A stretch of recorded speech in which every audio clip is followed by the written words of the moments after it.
আসসালামু আলাইকুম। দেশ বিদেশ টিভি থেকে হুসেন বলছি। আমার চ্যানেলে সবাইকে স্বাগত। নির্বাচন অনেকেই ধারণা করছেন যে ফেব্রুয়ারি 2026-এর দিকে হতে পারে।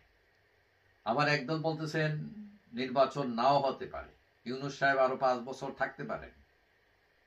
এখন সবকিছু মিলিয়ে দেখা যাচ্ছে দেশে একটি নির্বাচনী আবহাওয়া তৈরি হয়েছে। তবে সেখানে আওয়ামী লীগ থাকবে কি থাকবে না এটা এখনো স্পষ্ট নয়। এখন বিএনপি এতদিন ধরে নিছে যে তারা ফাঁকা মাঠে গোল দেবে এবং তাদের যে প্রতিপক্ষ জামাত বা নাগরিক মানে তারা তাদের ধারে কাছেও আসতে পারবে না। এখন নির্বাচনী এই খেলা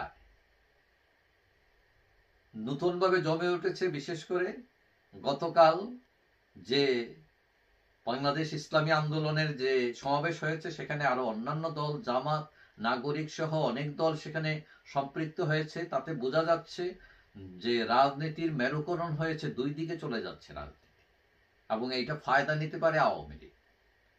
এখন যে দুইটি বিষয় নিয়ে এখন বিতর্ক শুরু হয়েছে, একটি হচ্ছে পিআর পদ্ধতি, সংখ্যানুপাতিক পদ্ধতিতে নির্বাচন হবে নাকি আগের পদ্ধতিতে, জাতীয় নির্বাচন আগে হবে না স্থানীয় নির্বাচন। এই বিষয়গুলো নিয়ে বিএনপি এবং ইসলামপন্থীরা মোটামুটি মুখোমুখি। এখন যা বোঝা যাচ্ছে যে ইউনূসের অধীনে আওয়ামী লীগ নির্বাচনে নাও যেতে পারে। এখন আওয়ামী লীগ যদি নির্বাচনে না যায় তাহলে আওয়ামী লীগের লোকজন কাকে ভোট দেবে? কারণ আওয়ামী লীগ বিশাল একটি দল, তার 4 কোটির উপর ভোটার রয়েছে। আওয়ামী লীগের ভোটারদের উপর নির্ভর করে কারা পাশ করবে কারা করবে না, very important vote Awami League. এখন প্রথমত আওয়ামী লীগ যদি নির্বাচনে না যায় তার স্বতন্ত্র প্রার্থী থাকবে কিনা, যদি থাকে তাহলে ধরে নেওয়া যায় যে আওয়ামী লীগ লোকজন তার স্বতন্ত্র প্রার্থী ভিতরে আওয়ামী লীগ তাদেরকে ভোট দেবে। দ্বিতীয়ত যদি সেখানে প্রার্থী না থাকে তাহলে আওয়ামী লীগ লোকজন কাকে ভোট দেবে?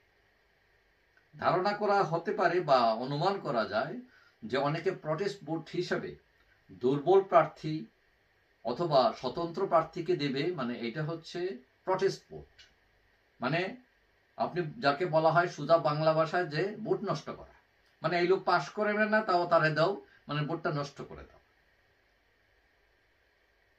আর আরেকটা বেশি সম্ভাবনা যেটা সেটা হলো আওয়ামী লীগের লোকজন ভোট কেন্দ্রে যাবে না বেশিরভাগ। তৃতীয়ত যদি পিআর বা সংখ্যানুপাতিক হারে নির্বাচন হয় তাহলে সেখানে প্রার্থী থাকবে না, মানে ভোট দেয়া লাগবে দলকে। এক্ষেত্রে আওয়ামী লীগের ভোট ভাগ হয়ে যাবে। তবে আওয়ামী লীগের ভোট বিএনপির পাল্লাতে বেশি পড়ার সম্ভাবনা বেশি। তার কারণ হলো আমাদের বাস্তবিক জীবনে আওয়ামী লীগ এবং বিএনপি উঠতে বসতে খাইতে সবসময় একসাথেই আছে। ঘরে ঘরে আওয়ামী লীগ বিএনপি আছে সহ অবস্থায়। সুতরাং ভোটের ক্ষেত্রে বিএনপিরই পাওয়ার সম্ভাবনা বেশি আওয়ামী লীগের। তবে আওয়ামী লীগের মধ্যে এক শ্রেণীর লোক আছেন আবার ধার্মিক প্রকৃতি, তারা আবার ইসলামপন্থীদের ভোট দিতে পারে। আমার ধারণা পিআর পদ্ধতিতে নির্বাচন হলে সবচেয়ে বেশি লাভবান হবে আওয়ামী লীগ যদি তারা নির্বাচনে যায়। পিআর পদ্ধতিতে নির্বাচন হলে আওয়ামী লীগ নির্বাচন হয়তো যেতেও পারে যদি সরকার বাধা না দেয়। কারণ তত্ত্বাবধায়ক আমলের নির্বাচনেও, যেটাকে আমরা ফেয়ার ইলেকশন বলি, তখনও দেখা গেছে আওয়ামী লীগ 40%-এর উপরে ভোট পেয়েছে। এখন প্রস্তাবিত যে 400 আসনের পার্লামেন্ট, তাতে যদি 40% ভোট আওয়ামী লীগের থাকে তাহলে 40%, 400 আসনের 40% হয় 160 সিট। 160 সিটের মালিক হয়ে যায় আওয়ামী লীগ, এবং এটা বিরাট একটা বড় অঙ্ক। এবং তার সাথে যদি তার সমমনাদের সে 41 আসন জোগাড় করতে পারে তাহলে তো সরকার গঠন করে ফেলে আওয়ামী লীগ, এবং সরকার গঠন করা তখন তার কাছে কোনো ব্যাপারই না। কিন্তু সরকার পিআর পদ্ধতিতে নির্বাচনে যাবে কিনা এটা এখনো নিশ্চিত না, কারণ বিএনপি এর বিরোধিতা করছে। মোট কথা আওয়ামী লীগ যদি নির্বাচনে না যায় তাহলে বেশিরভাগ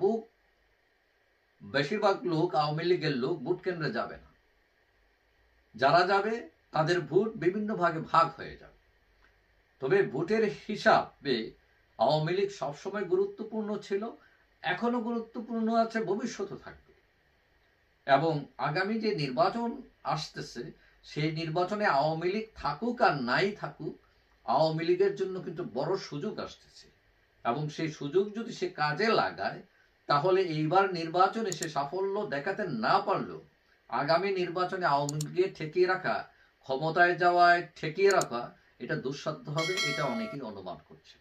এবং আমার ধারণা আওয়ামী লীগ এইবার ক্ষমতায় না যাক, প্রধান বিরোধী দল না হোক, কিন্তু পরবর্তীতে পাবলিকই যারা ক্ষমতায় আসবে তাদের অপশাসনে বিরক্ত হয়ে আওয়ামী লীগকে ডাকবে, বলবে যে আওয়ামী লীগই ভালো ছিল। যাই হোক, সবাই ভালো থাকবেন। আশা করি দেখা হবে অন্য কোনো ভিডিওতে, ইনশাআল্লাহ। আল্লাহ হাফিজ।